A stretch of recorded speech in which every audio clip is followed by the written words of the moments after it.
Hey everybody, welcome back to the Balanced Vibes podcast. My name is Kirsten and thank you so much for being here today. Today we're talking about body composition change. Some of you may know that I did change my body composition a little bit earlier this year. And of course, I've been getting some questions about it because this is always an interesting topic. And one of the biggest questions that I have received is that when is it the right time to try some body composition change? So I'm going to answer this question, but I'm also going to give you a couple of other reminders that I think are really, really important to be aware of so that you don't do anything wrong.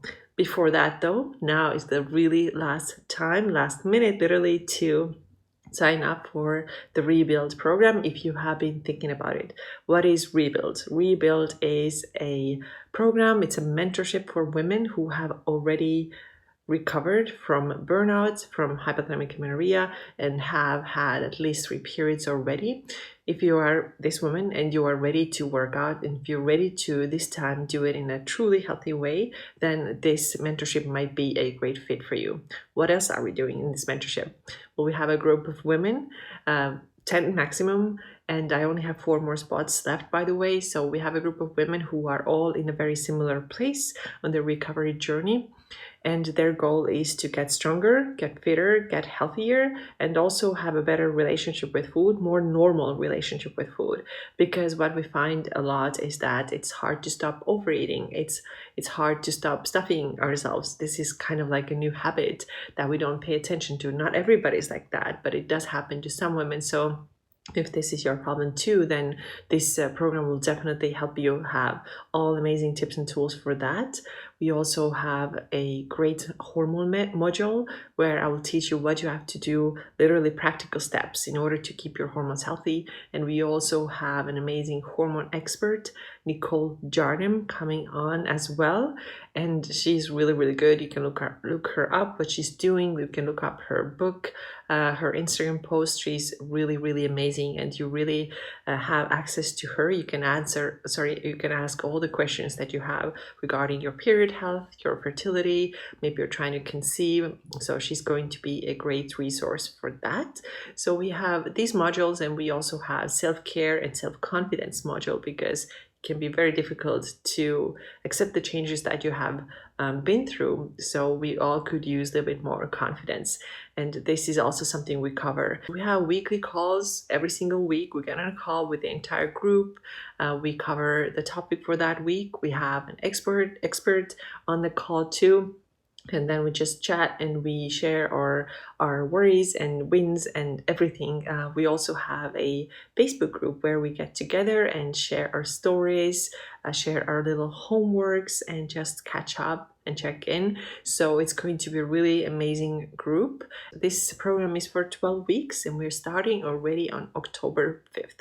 So if you have been thinking about it, you're not quite sure if you should apply or not, then if you have recovered and you struggle with a little bit with exercise, a little bit with food, your hormones are not exactly doing super great, or you just want them to be do better, then this mentorship is for you. Also, if you've been craving this contact with other women who understand you, who get you, then this Rebuild program is going to be the perfect fit for you. This weekend only, on Friday, Saturday, and Sunday, I have opened up my calendar for free chats with you. So if you don't know if this program is for you or if it isn't for you, then we can get on a quick call.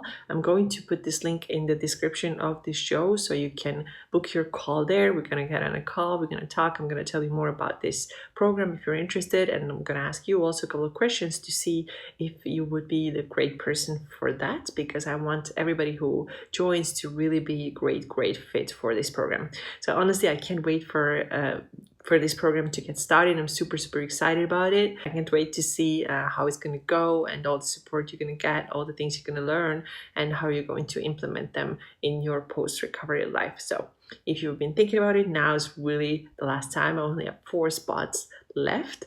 So apply or schedule the call with me. Both links are in the description. But moving on to today's topic, and that is body composition change after you have already recovered. Earlier this year, I did a little cut. This was the first one in a very long time, And I just did it because I wanted to feel a little bit better in my body. I was physically healthy, I had my periods, I had ovulation every month, and I just wanted to feel a little bit better, see if I can lose a little bit of body fat. So I did it. And at first it was really hard to talk about it. And in the very beginning, I didn't even say anything because I was a little bit afraid. I thought I'm going to be judged by a lot of people. And, a lot of people are going to leave or don't like what I'm doing. And yeah, it did happen. A lot of people did leave. It's perfectly fine. Perfectly fine. If it's not the right time for you, if the message is not for you, that's totally fine. And also, I had to leave some people in the past too, when their messages were too triggering for me. So that's perfectly fine. Yeah, I had a little bit of fear, but then I was thinking, okay, you know what? It's fine to talk about it. Let's see how it goes. And I'm not planning to do it in an obsessive way, but I just want to see what's possible and see if I can do it. And I did it, and everything went well. I was still getting my periods, and I was able to change my body composition a little bit. And now that I've talked about it a little bit more, I've been getting questions. Okay, so when is a good time to start doing it? What should I know? And so on and so forth. So I wanted to today bring you 9 reminders if you are thinking about body composition change. And I would always rather talk more about the body composition change because the weight, honestly, for me does not matter as much, and I will get there in a second. But I don't generally recommend having goals like, okay, I'm gonna have to lose 15 pounds or something like that. I would much rather focus on changes in your physical body, how you're feeling, how your energy is, and then also, can you see the change? Can you see more muscle? These things for me personally are way more important than the number on the scale. So the first thing I want to address is that when is the right time to start with something like that? And there's no one good answer. I can't tell you that you have to be like 6 months or 9 months or 12 months past or post recovery in order to attempt anything like that. Because I don't think that it's so much about that number of months or number of weeks or number of years. It's more about your physical and mental health. If these two are in check and strong, and if they are, then you can attempt something, but if they're not, then it's too soon. So the second thing I want to mention is that your physical body has to be healthy, and it should be working the way a healthy female body should be working. So in other words, you should feel good in general. You should have pretty good steady energy. You should be having your periods. You should have ovulatory periods. You shouldn't be having a lot of sleep issues or digestive issues, or you shouldn't be feeling cold. You shouldn't have thyroid issues. If you're feeling healthy and if you're feeling strong, then this is the first thing to look at. If you are feeling this way, then maybe you are ready. The third thing is your mental health, and how do you see the process of weight loss? How do you think about it? How you feel about it? And like I've mentioned several times, my approach was this: okay, cool, if I can lose something, that's going to be great. If I cannot lose anything, that's going to be fine too, because I had made complete peace with my body. I was happy with myself, like internally, nothing wrong with there. I was not beating myself up or trying to do more or thinking that I'm a better person for doing more. None of this anymore. All this was gone, and I just had this inner peace with myself. Okay, I'm cool either way.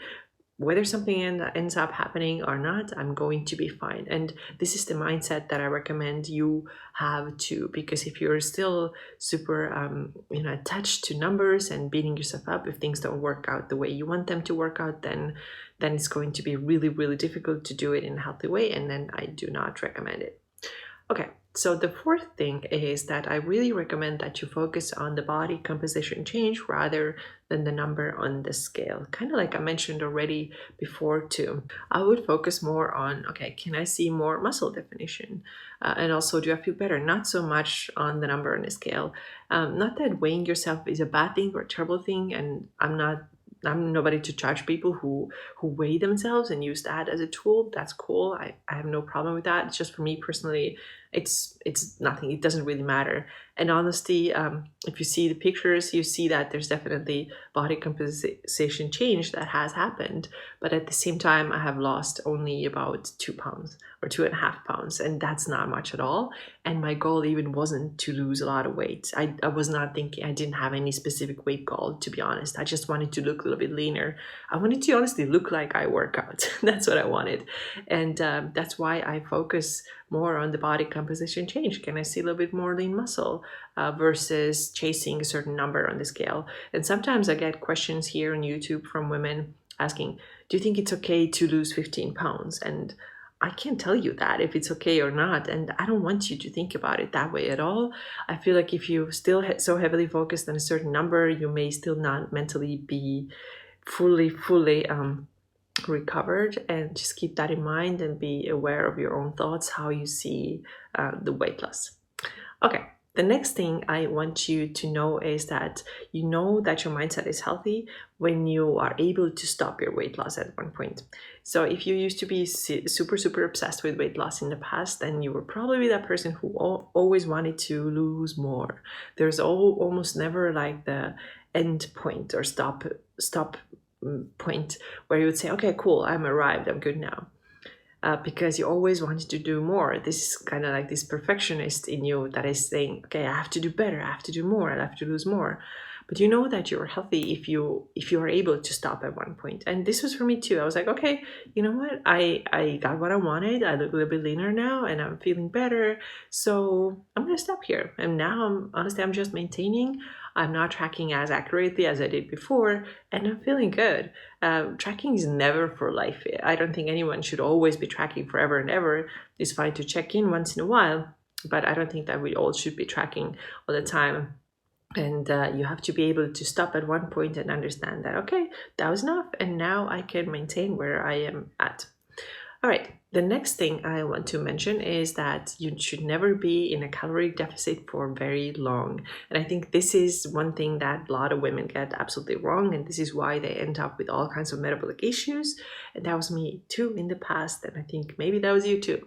So what we do more often than not is that we stay in a calorie deficit forever. We think that we have to eat very low calories forever, like literally. And even better in air quotes, is that we eat less and less and less and less. But this is not going to end well. In worst case scenario, you may actually even end up gaining weight.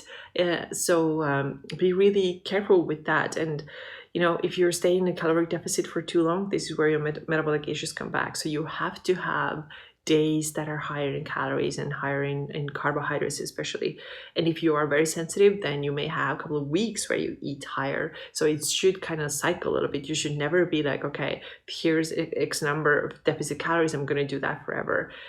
This is a bad mistake. This is really, really bad for your thyroid, for your metabolism. So I really highly recommend that you cycle through those phases, and you have to know how to do it right. I'm happy to help you with that if you ever want to do macro coaching. So this is definitely something I'm going to focus on more at the end of this year and also next year, because like I said, it's very important to know how to do it, because otherwise you will probably do it wrong. All right, a couple of more things that I want you to be aware of. Don't do anything extreme like crazy big restrictive diets or super low carbohydrate diets. They do not work in the long run. They just don't. They're going to mess you up eventually.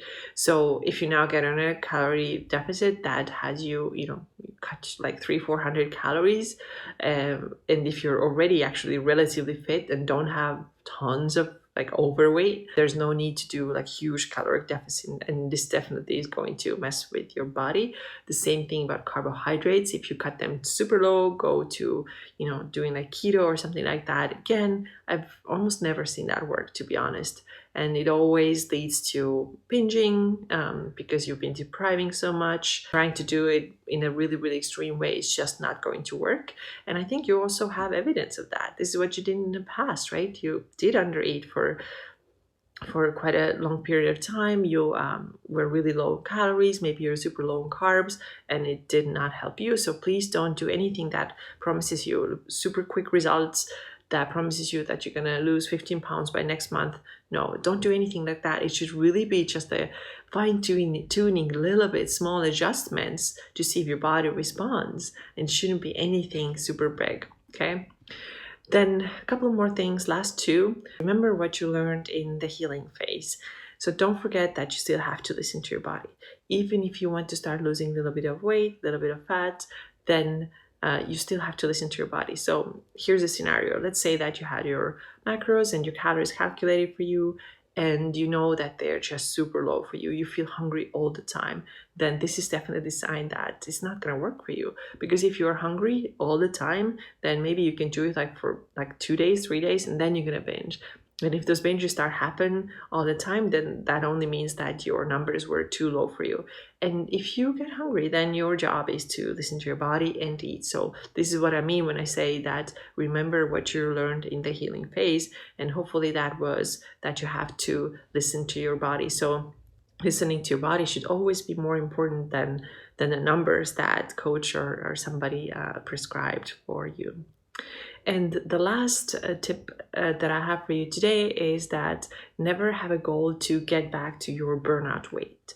So if you were 130 pounds and then you had to gain 20 pounds to get your period back, to get your health back on track, then don't please even imagine that you should ever go back to 130. This is not going to work for you. It didn't work for you the first time. It's not going to work for you this time either. So be really careful with that. Don't set unrealistic expectations. Like I said before, if you want to just see, okay, does my body respond to a little bit of, slight deficit, very small deficit, if it responds to more strength training, which is, I think, one of the big things that has allowed me to lose a little bit of fat and get better body composition. Do these things, but don't do anything extreme, and don't think that you should ever go back to that low weight, because remember, this was exactly the problem. This is exactly the reason why I didn't have the period. This is exactly the reason why thyroid health was not great. It was because your body fat percentage was too low and it was very unhealthy for you. So don't think that you should ever go back there. Always remember health first. So these are my 9 tips for you today if you are thinking about body composition change after recovery. Also, don't forget about Rebuild. Now is really the last minute and last chance for you to sign up for it. I'm going to put the link where you can read more about Rebuild and also where you can schedule your call. I'm going to put these links in the description. And thanks so much for watching. I'll see you again next time. Bye-bye.